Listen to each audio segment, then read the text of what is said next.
And I must say, the one country that has studied the collapse of the Soviet Union more carefully than any country in the world is China, because China knows that the dream of the United States is to make China the second Soviet Union that collapses.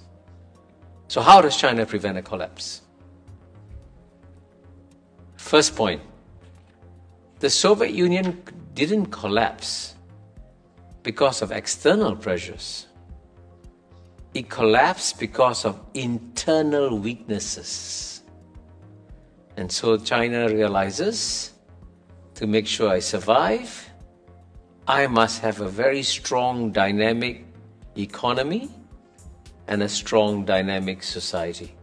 And by the way, there was a very famous American thinker, George Kennan, who said way back in 1949, very presciently he said, at the end of the day, the outcome of the contest between United States and Soviet Union will depend not on our weapons and troops and all that. It will depend on which society has got greater spiritual vibrancy inside, stronger. And so United States society was far more dynamic than Soviet Union society. United States thrived, Soviet Union collapsed. So the Chinese know that the first priority is to make sure your economy is strong and your society is strong, which is why they're massively educating their people and growing their economy so that they don't become a second Soviet Union.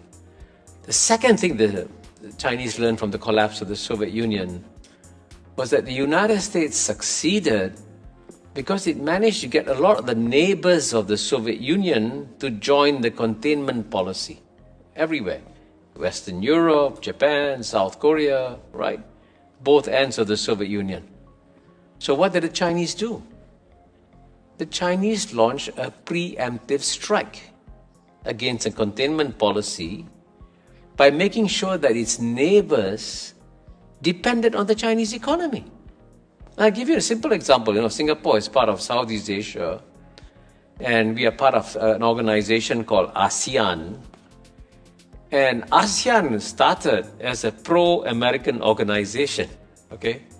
In fact, when ASEAN was created on August 8, 1967, both the Soviet Union and China denounced the creation of ASEAN as a pro-American organization, right?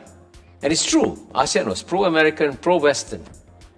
And what was stunning was that even though ASEAN was pro-American, pro-Western, and we had longer dialogues with United States, European Union, Australia, Japan, everybody, none of our Western friends proposed a free trade agreement to ASEAN. The first country to propose a free trade agreement to ASEAN was China in 2001. And the impact of that China-ASEAN agreement was phenomenal.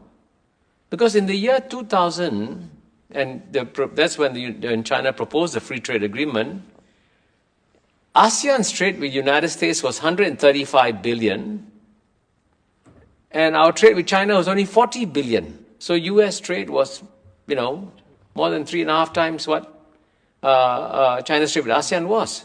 But as a result of the free trade agreement, by 2022, even though ASEAN's trade with United States has gone from 135 to 450, 500 billion, an increase of over 3 times,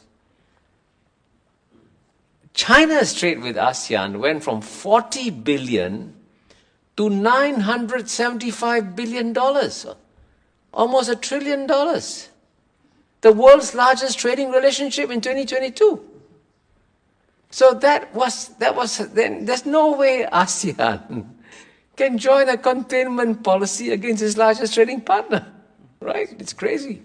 So that's how, that's part of the Chinese strategy. And I mentioned a third one very quickly.